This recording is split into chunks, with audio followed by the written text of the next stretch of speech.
Welcome to the Dirt Broadcast. Dig into the bottom of every situation to get to the truth. Here's your host, Jason Mills.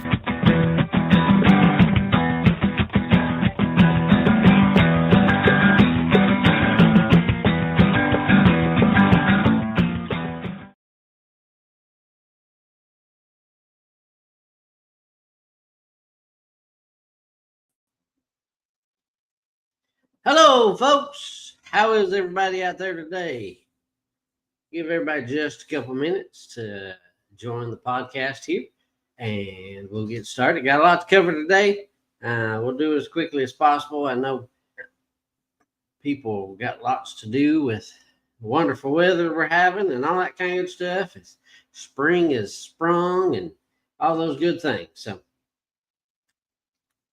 like I said, we'll just give everybody just a couple minutes.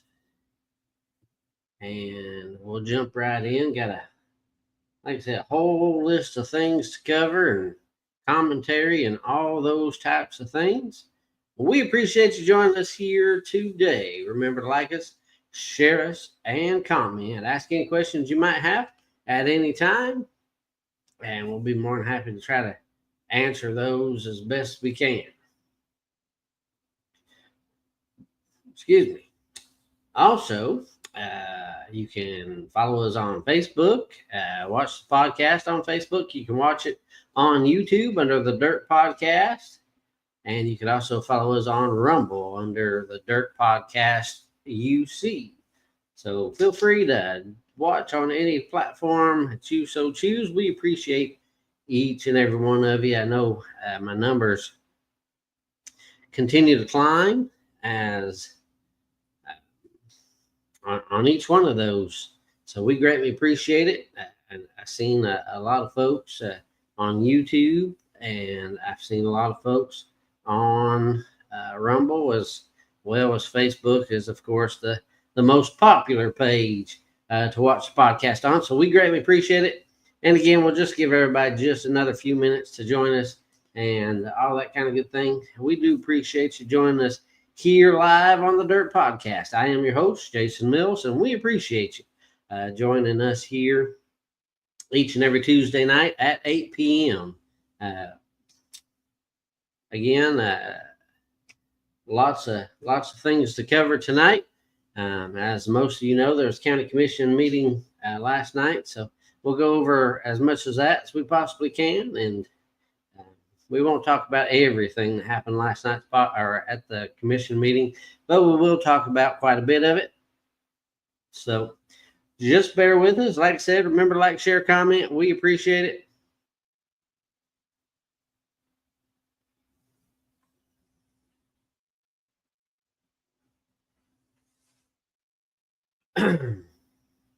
Give everybody just about another minute, and then we'll dive right in.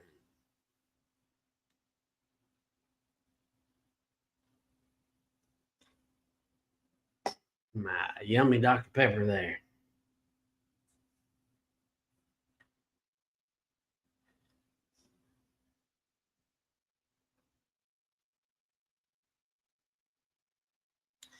Just another few seconds, and then we'll jump right in. We do appreciate you joining us here on the Dirt Podcast. We appreciate it. And I am your host, Jason Mills, as I said. And remember to like, share, comment. We appreciate it.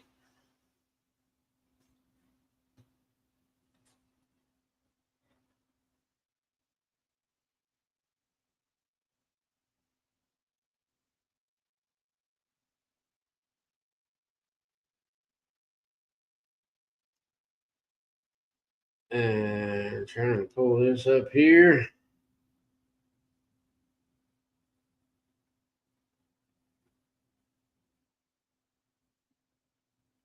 Not what I meant to pull up. Bear with me 1 second here.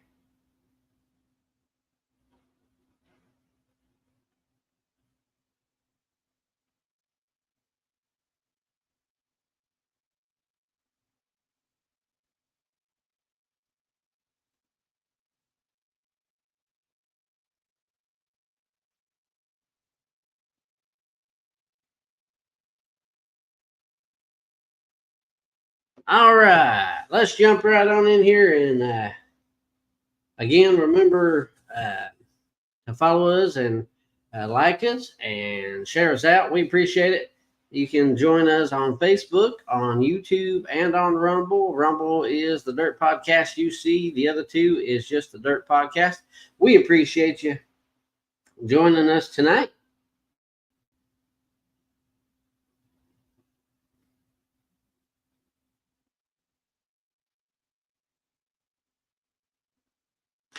And ask any questions you might have as we go through the evening. We'll try to get as much covered as quickly as possible.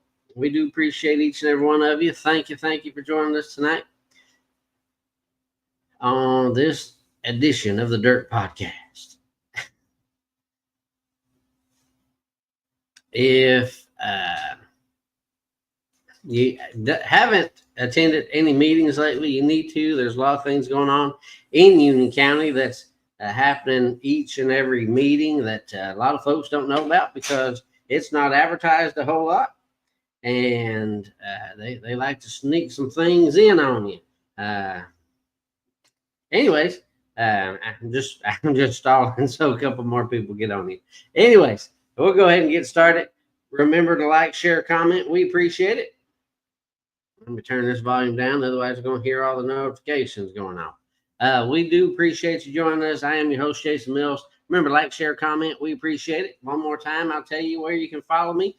You can follow the podcast on Facebook or on YouTube under the Dirt Podcast. You can follow it on Rumble under the Dirt Podcast UC. We do appreciate each and every one. And as we continue to grow and get the word out, I hope you find this podcast both entertaining and get some knowledge from it, especially those that live in Union County, just to find out what's going on in the meetings around here and whatever else we might talk about, because they're not always all going to be about politics, but you know, that's my passion as well. So a lot of them will be about politics.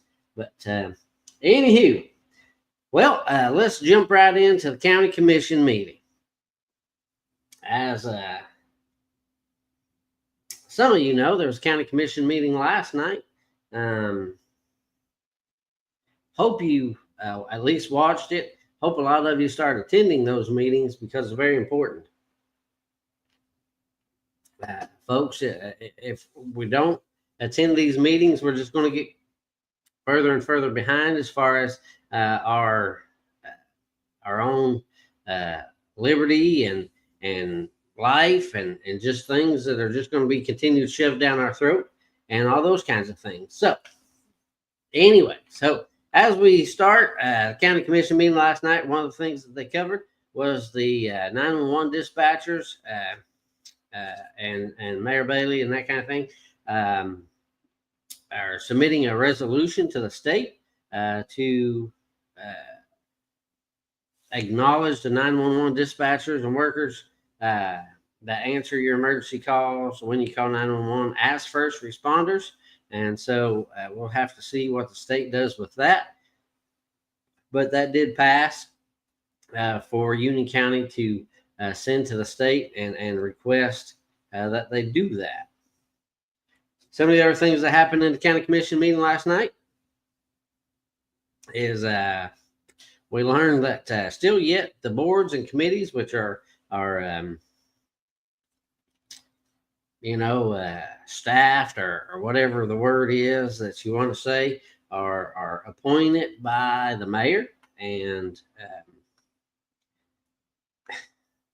as if you pay attention, you'll figure out rather quickly that these boards and committees are still stacked and in favor of whatever his agenda might be. And I say that because you'll always find that a lot of the same people are on each one of these boards and committees. You know, we got 16 county commissioners, and it seems like the same few are on every board and committee. And to me, that just goes to show, and it's just my opinion, feel free to make yours, but it just goes to show that these things are just, just set up to move along his agenda and how he wants things done. and favors certain folks. And if you start attending these meetings and stuff like that, you'll quickly pick up on a lot of the same thing. These boards and committees are also used as rewards. If you start agreeing with the establishment folks and all those other folks that in county government and that kind of thing, you'll learn real quick that if you you kind of kiss up, or if you don't bad mouth, or you don't stand up to those kinds of things, you'll get rewarded. You start kissing up a little bit, you get rewarded for these things. You get put on a board, or you get put on a committee. You get I just find it funny, folks. You just find out real quick that these things are absolutely set up in a certain manner, and it's not to make better for the citizens of Union County at all. It's all about who can we keep on our side. So I just think that's kind of funny. But anyway, so Karen nicely did resign from the 911 board for health reasons. So our thoughts and prayers go out to her for whatever those particular reasons were for.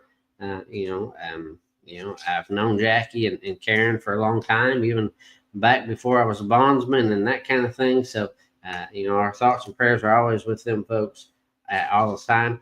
And our thoughts and prayers are also with Andrew Woods.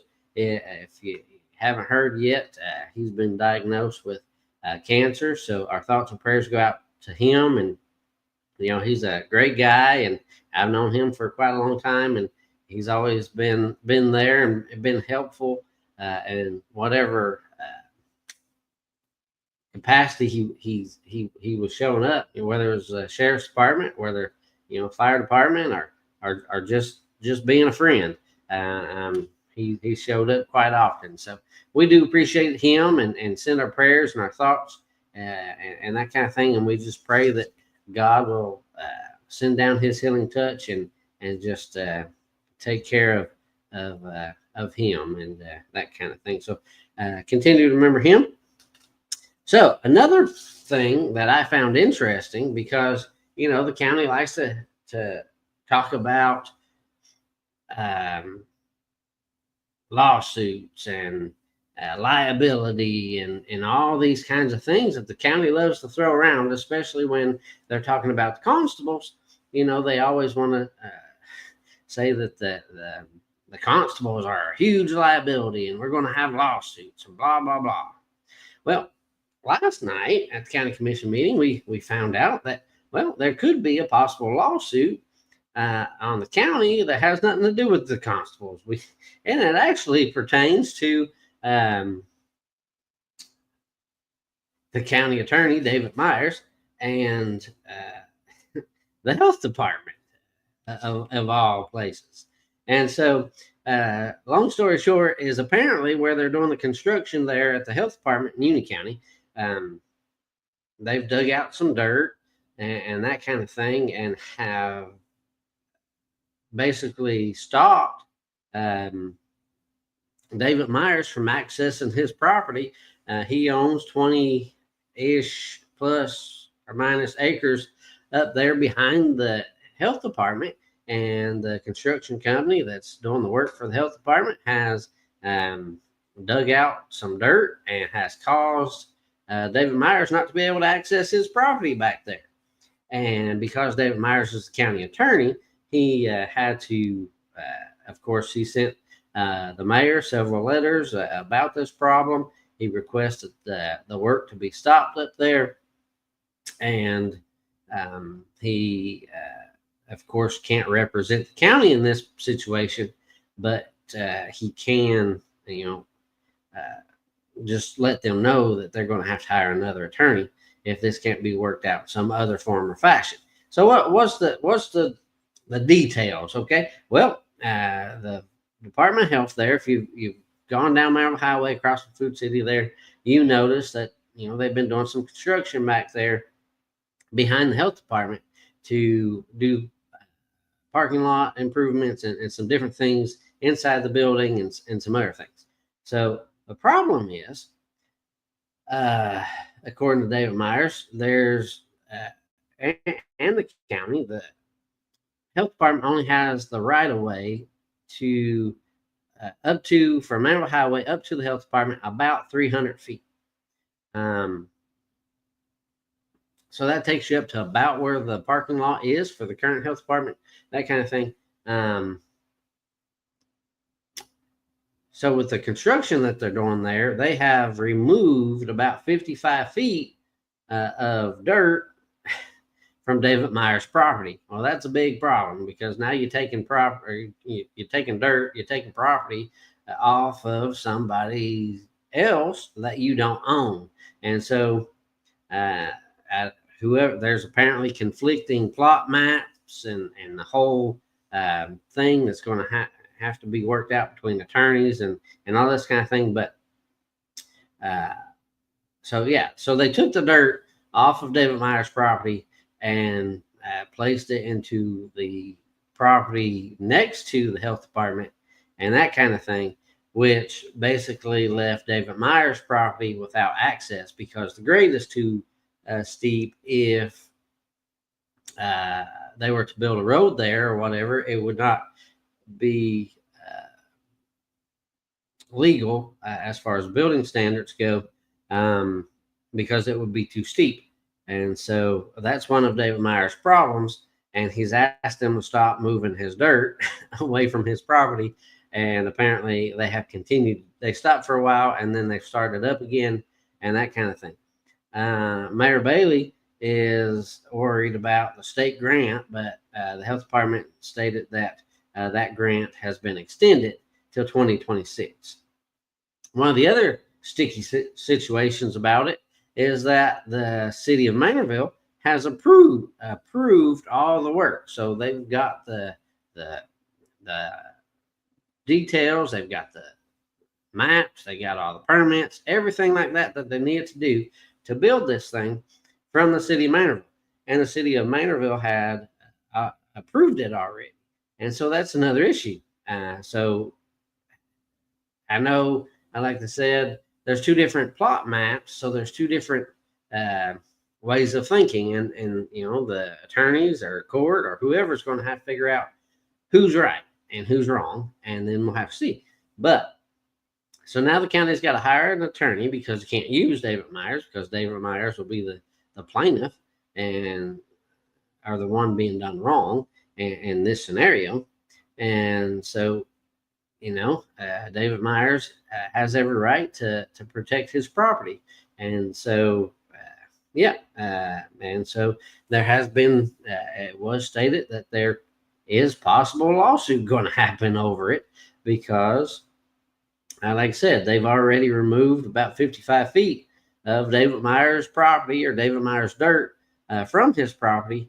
And I wouldn't be too happy about it either. He's stealing my land, literally. So we'll have to see how that shakes out and that kind of thing. But yeah, so another lawsuit in Union County that's not about the constables. So yeah, more liability and lawsuits and all this stuff. Another thing they talked about, they're going to look at the 2024 building codes amendments, and they're going to have to approve those at the next county commission meeting and that kind of thing.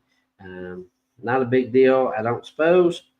So the next big thing that they talked about was the middle school and the updates there. And there continues to be ongoing construction there. As we all know, if you drive by there, they're still working and all that kind of thing. They hope to have the new middle school opened by August of 2026.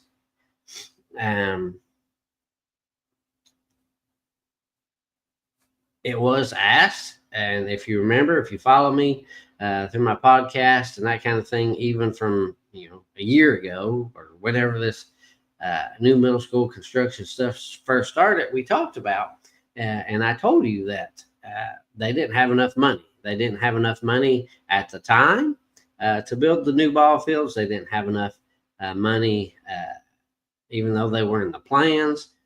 Some county commissioners tried to get them to take the ball fields completely out of the plans, if you remember back then.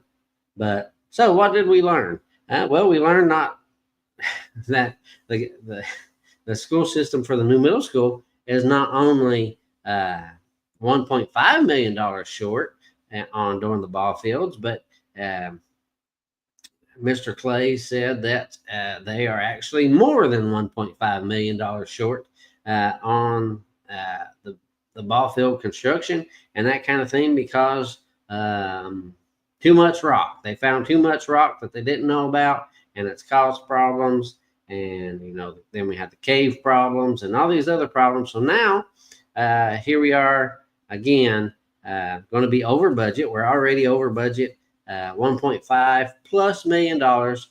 But according to Mr. Clay, they're going to take it out of the school system's budget and that kind of thing. But all in all, folks, no matter what budget any of these government institutions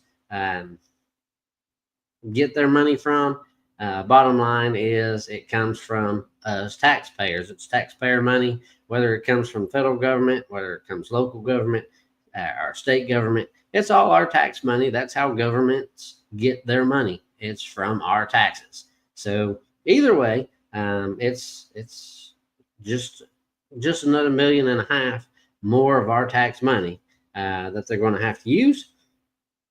And so, it's just one thing after another in Union County. But until folks start showing up, until folks start voicing their opinions, until folks start, using their First Amendment rights to speak about these things and all this kind of stuff, until we start shaking up the system, folks, they're going to continue to do these kinds of things. And I say that with this next statement. So then it was asked, what's going to happen with the old middle school? Well, Mr. Clay's statement back was, well, we're going to have to use it as a school. And that's funny to me because they sold having to build the new middle school on the fact that the old middle school was not usable anymore. But they're going to start with 8th grade wing. And he stated that they would no longer be able to use the basement because it's in such bad shape. But they were going to look at, and they've already spoken to some folks on what to do about the improvements that need to be done. But all in all, it's not going to be too much. And so the old middle school is still going to be able to be used, and the old middle school will still be a school. And they're going to have to use it for an elementary school because Manorville Elementary is in bad shape, and Manorville Elementary is growing as far as student numbers, and they're going to have to expand it. And he said, he knew that the county wasn't going to give him another millions and millions of dollars to build a new elementary school anytime soon. So he's just going to have to use the old middle school, even though it's not usable. You see how they just like to twist things to fit their things they want done, to just kind of pull the wool over your eyes just so, temporarily you don't see what's actually going on. But here we are. Just more proof, folks, that the longer we just sit back, the longer we don't pay attention, and the longer we just turn a blind eye, the longer they're going to continue to do these kinds of things and just, just show up. And if you haven't learned anything, as far as these county commission meetings go, if there's people that actually are in the audience, they kind of don't do some of the things that they normally do. If you show up and they think that maybe the folks in the audience aren't going to like what they're going to talk about or whatever, they either just move it off the agenda, don't talk about it, or they just quickly talk about it and then don't take an action on it, and we'll just vote on it next month. We'll vote on it next month. Or just think about it a while. We'll vote on it next month. Because what they hope is next month you won't show up. Next month, they hope that you just forget about the meeting. Next month, they just think that, they can slip one by you. And that's what they've done with taxes. That's what they've done with these schools. That's what they've done to a lot of things they've done. That's what they've tried to do several times on the abolishment vote on the constables. They just try to slip it in real quick, and that way nobody pays attention. So that brings me to the constables. First of all, they had the constable vote there. And when they would even say the word constable, they would say it in a disrespectful manner. And you can go back and you can watch the video on the UNL or wherever else you want to watch it at, if you can. They don't say constable. They say it in a different word in the beginning. And somebody actually put a comment on there complaining about the disrespect and that kind of thing. So that's one thing. If you first of all, everybody should know by now what my opinion is of one elected body being able to abolish another one. I don't care what body it is, whether it's the mayor, if it was county commission or whatever. I don't think one elected body should be able to abolish another elected body. It doesn't matter to me what body that is before people say you're just sticking up for the constables. I don't care which it is. I just don't think it's right for one elected body to be able to abolish another. Now, if the state came back and decided that, they want to change the laws as far as constables go, if they want to do whatever, then that's a different story. But a local government, county commission, should not, in my opinion, have the power to abolish another elected body, as far as constables being this case. I don't think it's right. I don't think it's fair. Number one, one certain county commissioner has had it out for the constables for years now, for whatever reason. I don't care what the excuse is. The excuse now is because they're a liability. Their lawsuit's coming. Supposedly there's a lawsuit already happened, and that kind of thing. Whatever that case may be, there are ways that you can remove a constable from office if they're not doing their job. There are ways to remove a constable if they're breaking the law. There's ways to remove a constable for whatever actions they're not doing appropriate. So why are we abolishing the complete office? I don't understand that. I don't think that's right. Like I said, it doesn't matter. I don't think a elected body should be able to abolish another local elected body. It's just not fair. It's not right. So then you go a little bit further as far as that goes. On behalf of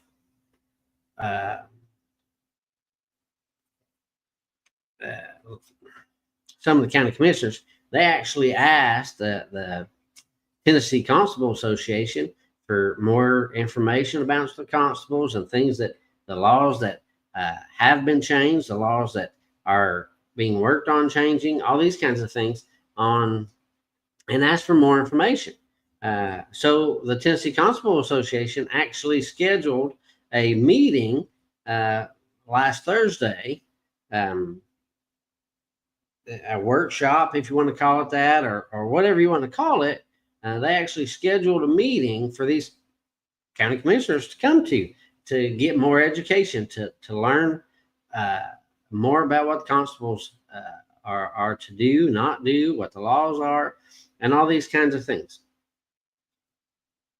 And like I said, this was asked for by some of the county commissioners. You know what? Not one of these county commissioners showed up to that meeting. Not one of them showed up to get the education that they wanted to get, or the information they want to get. And I understand people got things to do, and there was other meetings that night. I get all that, but not one of them showed up. And so they took a vote last night to abolish the constables. And it was the first vote because it got reset after they skipped a vote.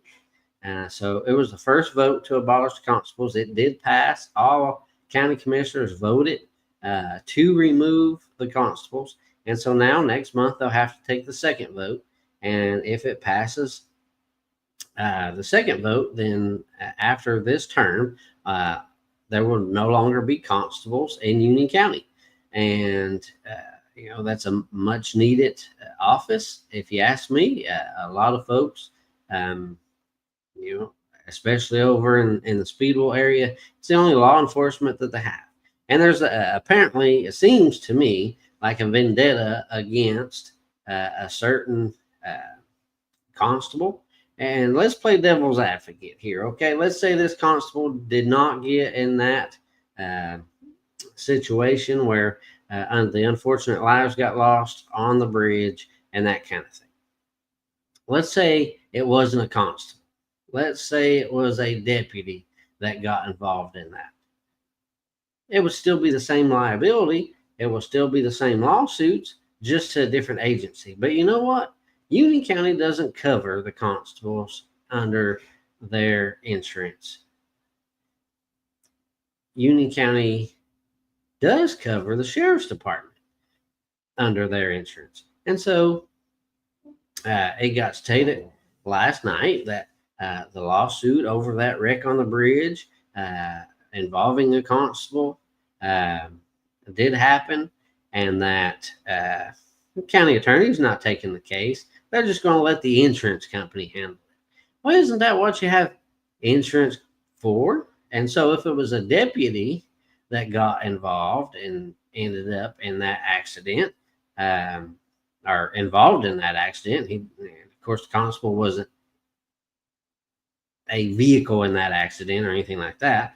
But if a deputy was in that same situation, as you would hope, because the erratic driving and all the things that got reported, and the dispatcher dispatching an officer, whether it's constable or a deputy, all that comes down to the insurance for the county would be covering or being sued in that situation. So how's it any different?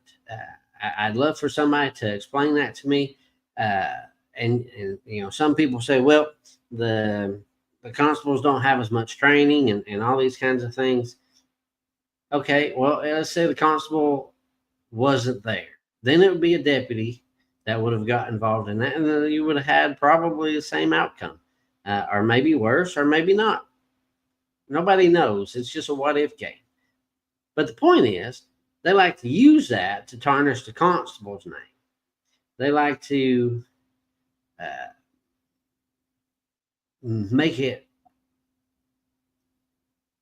in a bad light, just to badmouth the constables. How many times does the sheriff's department get sued? How many times does the jail get sued? A lot. But yet we don't ever talk about that. We only talk about the constable problem. And like I said, here the county is going to get sued over basically stealing dirt from David Myers and putting it somewhere else. Everybody's getting sued. But why don't we hear about all those lawsuits? Because it doesn't put a bad taste in anybody's mouth, as far as, you just have to use that word constable, and everything's bad. Them bad constables. Well, first of all, not that it's a good thing, because it's actually a bad thing. And I actually tried to get some folks to actually um, step up and try to get the constables that are not doing anything, don't know why they ran for other than just have the title, to get them kicked off. There's ways to do it. County commission can ask a judge to do that, but yet here we are. We have other constables that, like I said, don't do a thing other than have the title.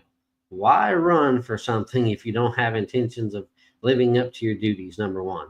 Number two, we have some constables that did great jobs, but have been disrespected.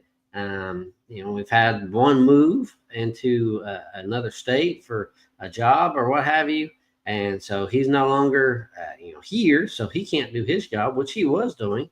But we have other constables that just ran for the title, and like I said, there's ways to remove those, but county commission doesn't want to take those ways.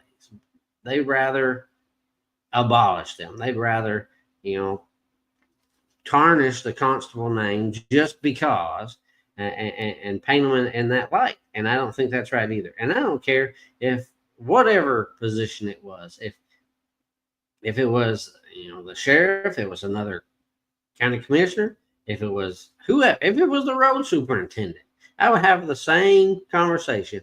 If they were just being picked on for a particular reason or no reason at all, I would be standing up here or doing this podcast saying the same thing about them.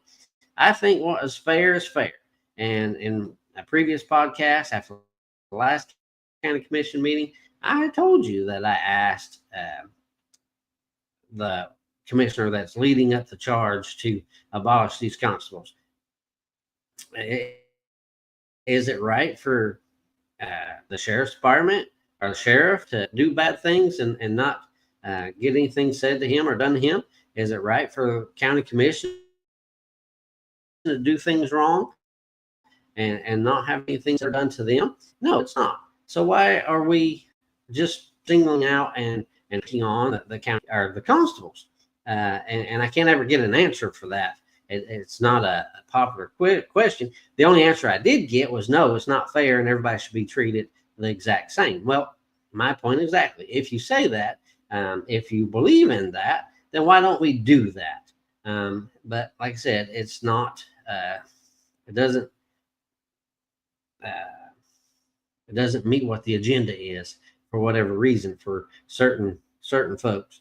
So again, they voted to abolish your elected law enforcement. So your constables after this term will no longer be available in Union County if this passes next month. So there was some other things that happened in the county commission meeting, but I'm not going to talk about a lot more of that. But I will discuss something else that happened last week. We had a Republican Party meeting last week, and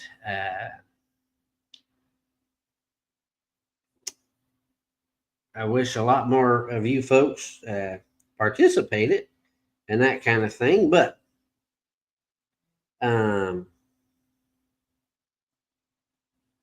we did have an election and these kinds of things that went on. And I'm trying to pull up an email here just so I can read it to you in just a second. So anyway, so we had this executive committee, our Republican Party election for their new executive committee, so chairman, vice chairman, secretary, all of these kinds of things. So there were several problems with this new election. Some of you that watch my podcast took part in this election and actually seen firsthand some of the problems. And so, first of all, and it'll be in my letter, I was a candidate for vice chairman. We learned that the rules for this election changed within a week at least 3 times. And what I mean by rules is those who could vote and what the requirements were to vote and all these other kinds of things. And we learned that the request for letters of intent to run wasn't required except for the chairman, which is another problem in my opinion. And so a lot of people felt like they got the shaft. I shook some hands and some folks that came to the meeting to vote for me as they were leaving. There were some people in the crowd that wanted to vote for me that weren't allowed, and there's several other problems that happened. And so, therefore, I did not win. I'm not necessarily bitter about that. I am actually standing up for the folks that didn't get treated fairly, and that's what this part of the podcast is. I actually, of course, everybody wants to win, right? When they run for something, they want to win. So the way I feel about it is it was stacked against me so that I didn't win. And I think that is a compliment, because I take it as the fact that they were so afraid of me that they had to do these things. So they didn't want me, to take part in that, which is fine. But like I said, everybody does want to win when they run for something. It's not like I'm going anywhere. It's not like I'm going to stop doing what I do, because I'm not. I did have some surprising support, and I won't call names, but some folks that I never thought in a million years that would vote for me that actually came and voted for me, and actually showed support and actually encouraged me and talked to me and told me that they didn't like the way the Republican Party was headed in Union County. They didn't like the things that was going on with the party, and actually hoped that I would get elected and affected some change, especially as far as getting some of the younger folks involved in the party and that kind of thing, which was one of my goals to do, and that kind of thing. So with all that being said, I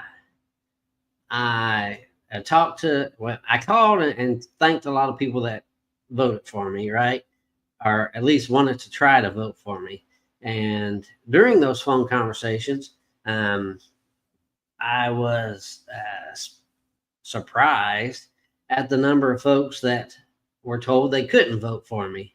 And so that led me to investigate a little bit further. And so I started making some phone calls, and I called the state, and I called the state Republican Party, and I was like, okay, so what's the rules about this, and how do you handle this, and a number of different things, right? And so I found out some troubling information and some things that made me question a lot that goes on about our elections in Union County. And it makes me wonder, if it happened to one person, or if it happened to 2 people, or it happened to 3 people, how many other people in Union County did it happen to that we have no idea it happened to? And what I'm getting at is some things. I'm going to read this letter, okay? And so with all that happened, I did, because I didn't like the problems, I did send a letter to the state GOP contesting the election. And like I said, I didn't do it because I'm bitter about not winning. I did it because of the problems and all the folks that weren't treated fairly. And so my letter says, greetings. state chair, Union County chair, and all members of this GOP. This notice, and let me specify, I did send it to the state chair, Mr. Golden, and I did send it to the Union County chair, which was Sidney Jesse, and that kind of. So it continues. This notice serves as my strongest contest of the local Union County, Tennessee GOP reorganization election that occurred on Thursday, March the 20th, 2025, at approximately 6 p.m. Facts and reasons for this contest. And here's where I want you to pay attention, folks. These reasons are why I contested, not because I lost. So for all the folks out there that are going to say he's just complaining because he lost, he, just a sore loser, all this stuff, I want you to take that, ball it up, throw it out the window, because that is not why I contested. I contested for the folks that these problems affected, okay? These are the reasons. Those of you that have known me for a long time know that I stand up for what is right, and I stand up for the people of Union County. You may not like what I do, you might not like what I say, but let me tell you, bottom line is I've always tried to do my best to actually stand up for the folks of Union County, whether it affected me personally or whether I agreed with it. I have fought for some of the things that went on, and I didn't necessarily agree with them, but I did it because it affected the people of Union County, and that's just the way it is, That's me. That's what I do. And a lot of people don't like me because of it, and some people love me because of it. But either way. So this letter continues. Facts and reasons for this contest. Number one, the stated rules from the local GOP party changed at least 3 times within a week. Rules posted on social media provided by Chairman Jesse. Rules announced by Election Administrator Candy Booker during GOP executive meeting on March the 17th, 2025, were vastly different.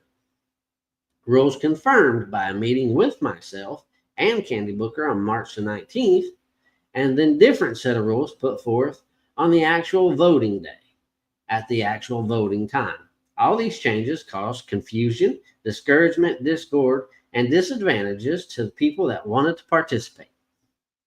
Number 2, voters were turned away and not allowed to vote. Numerous people attended and some left because they were told they did not qualify. Upon further research, it was found that the voting records do not match, and there's a disconnect from the county and the state, which is a huge issue. This was confirmed via a call to the state GOP, which was stated there is a glitch in the system with Union County and another county.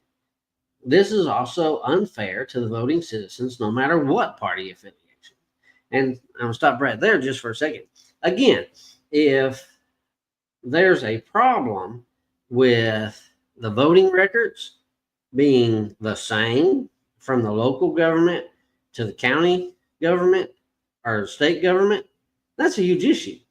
And you might not think it's such a big deal, but on the bigger picture, as we go from election to election and things don't get fixed, then what happens when, there's another Biden, and all of a sudden these voting records get lost, get mismatched, or do whatever, and then we're going to have a problem, right?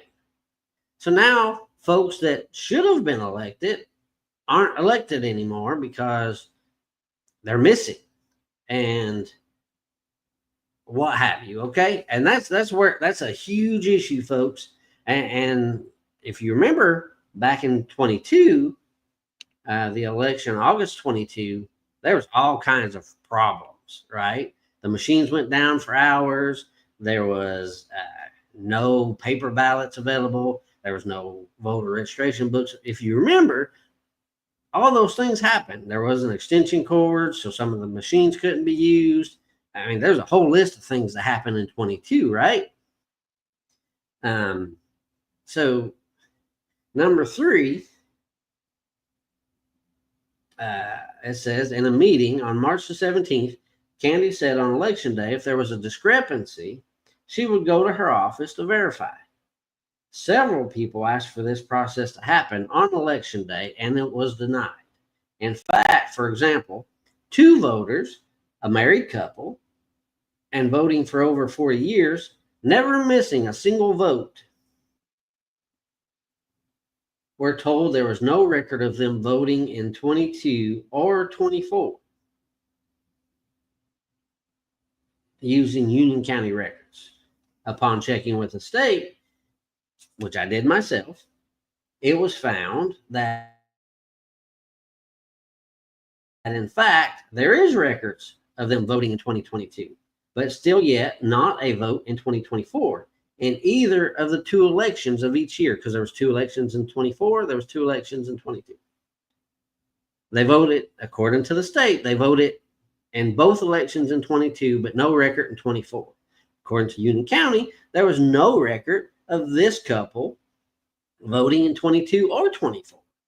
See where this is a problem, folks? And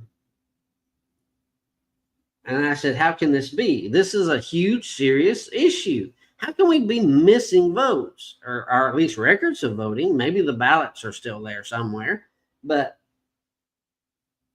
how not only that, but how could the records from the state and the county be vastly different?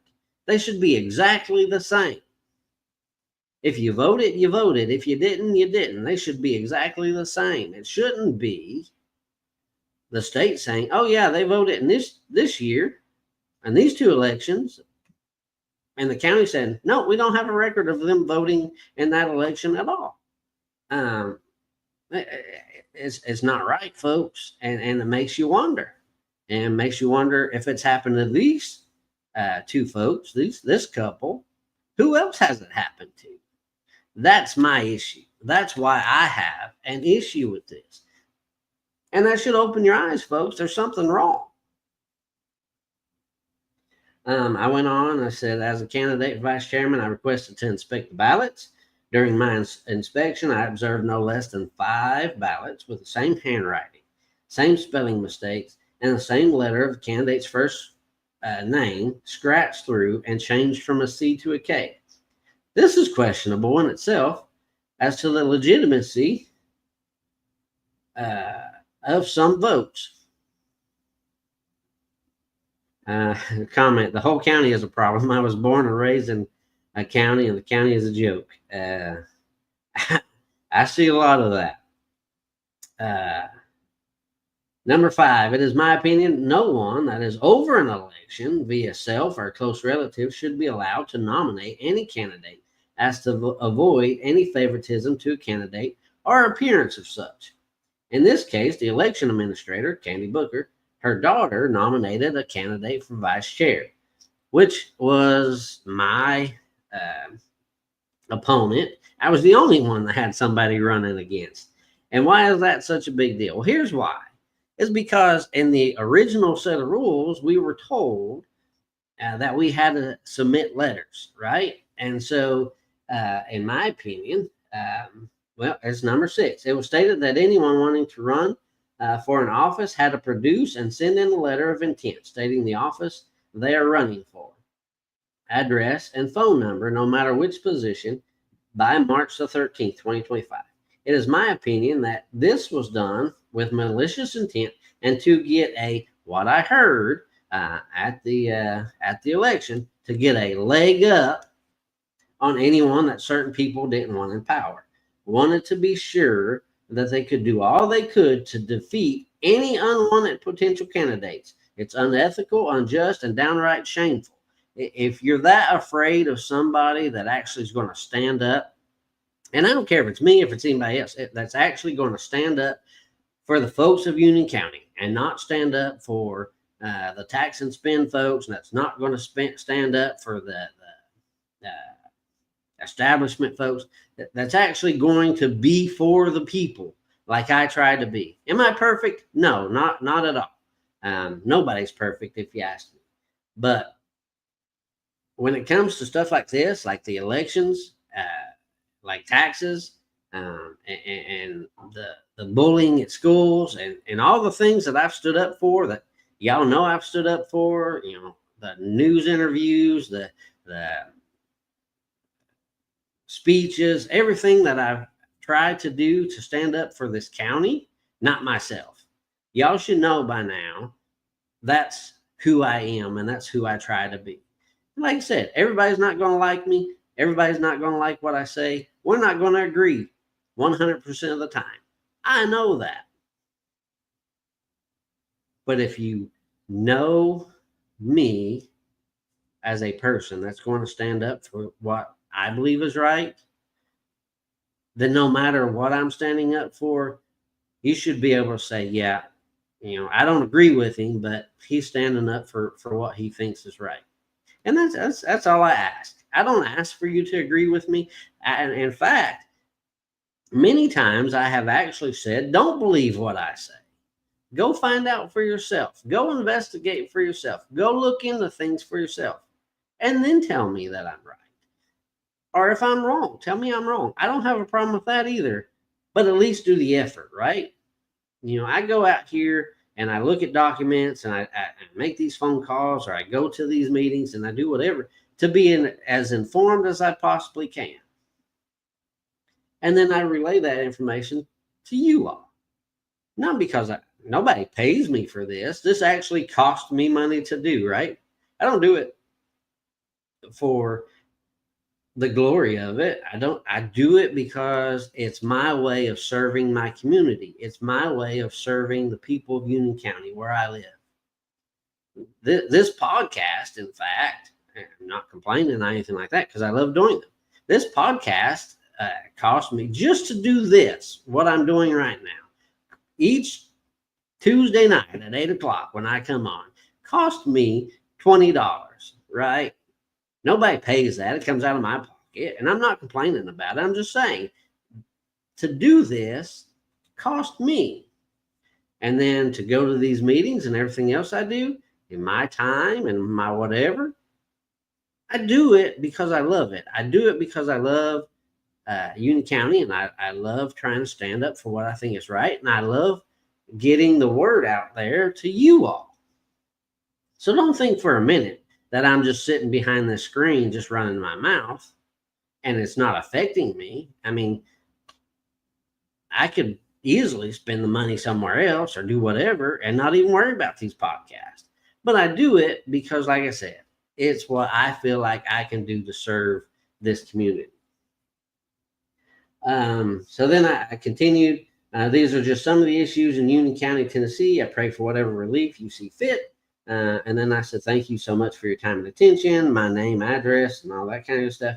And then I added on the bottom, because the bylaws of the state GOP say that if you're going to contest an election, you actually have to provide this letter to the state GOP, the chairman of your local GOP, and anybody else that it may affect. Well, I don't know how to get a hold of anybody else that this would affect, because they're not posted anywhere. I don't know. And so at the bottom of this letter, I said, Mr. Jesse, chairman of the Union County GOP, please forward this letter to anyone that may need, as there is no contact information provided on the Union County GOP pages for any of the executive committee other than yourself. Thank you again. And like I said, folks, I didn't do that to be mean about it. I didn't do that to because I'm butthurt for losing. It's not my first election I've lost, and anything like that. But my problem is, if we can't trust our local elections, we can't get the correct information, that is a huge issue. And like I said, it wasn't verified through, Joe Blow down on the corner. I called the state. And not only did I call the state, I called the state GOP. And they both confirmed, that there is a glitch between the county and the state. What they're doing to fix that, I do not know. What all potential issues are out there without a whole lot more time and a whole lot more investigation, I don't know how big it could be. But if it's happened to 2, 3, 4, 5 people, then my bets are it's happened to even more. And again, like I said, you all that been around 2022 know exactly how that election went and all the problems with that.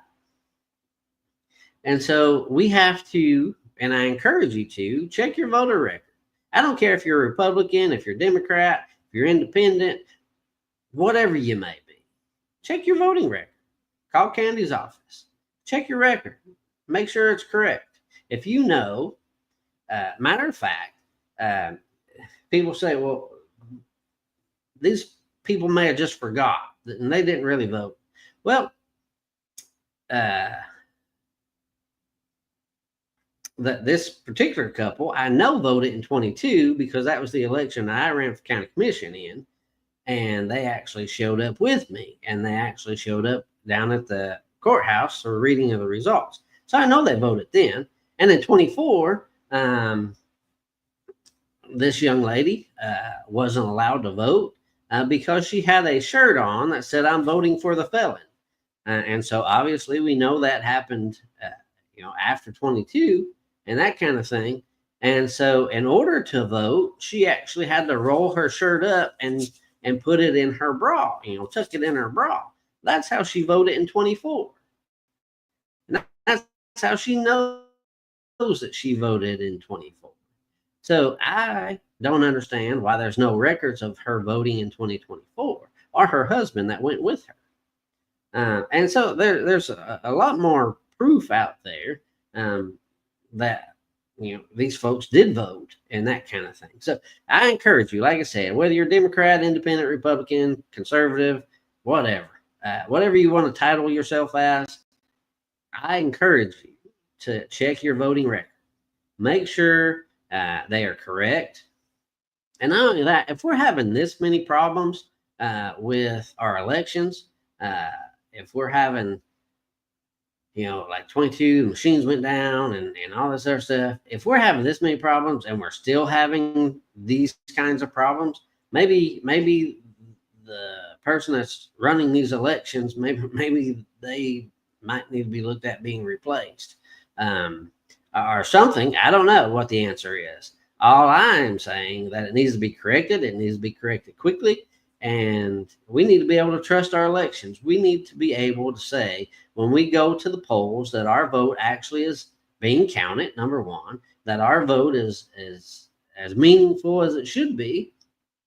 And we should also be safe and secure in the fact that, in 10 years from now, when we decide that we're going to vote in the next executive committee election, that when we go and we say, okay, I want to vote, we're not being turned away.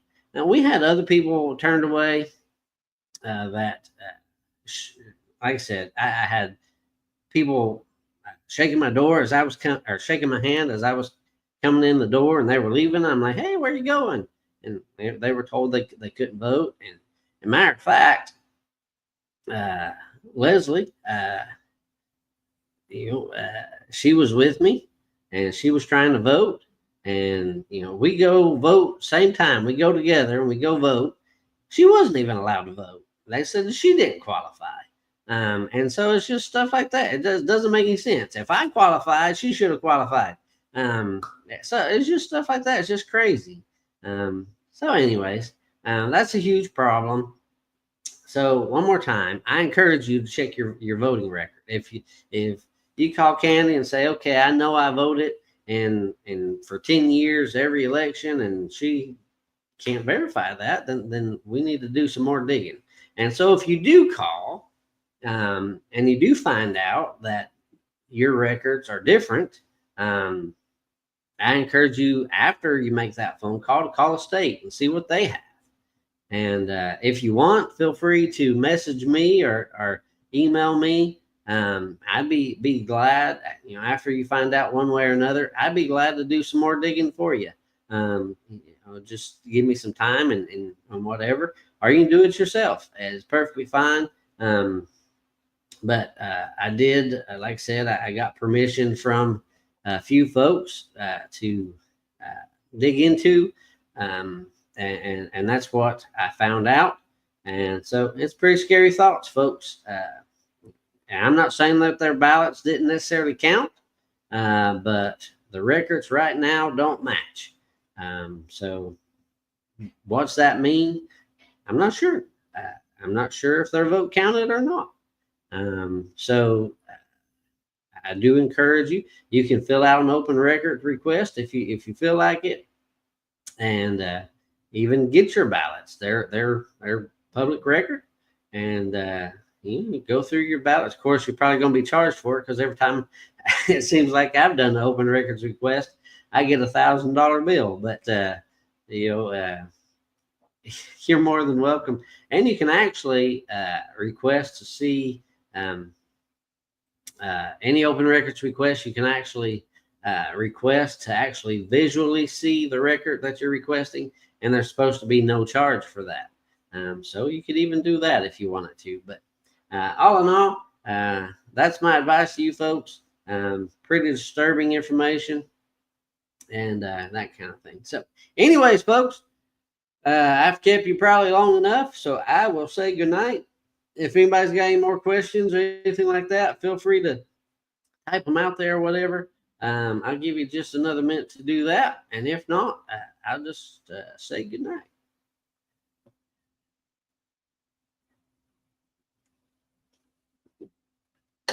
Get another drink of that. All right. Well, join me again next Tuesday, 8 p.m. right here on the Dirt Podcast. I'm your host, Jason Mills. We appreciate you joining us tonight. Hope you learned some stuff. Hope opened your eyes a little bit on some things. And also, just a reminder, you can follow me on Facebook. I appreciate it. You can watch the podcast on Facebook and YouTube under the Dirt Podcast. And you can also watch it on Rumble. That's the Dirt Podcast UC on Rumble. And with that, remember to pray for me. I'll pray for you. God bless you. Remember to pray for Andrew Woods. We appreciate that. He needs all the prayer we can get. And we thank you. Hope you have a good day tomorrow. And good night, folks.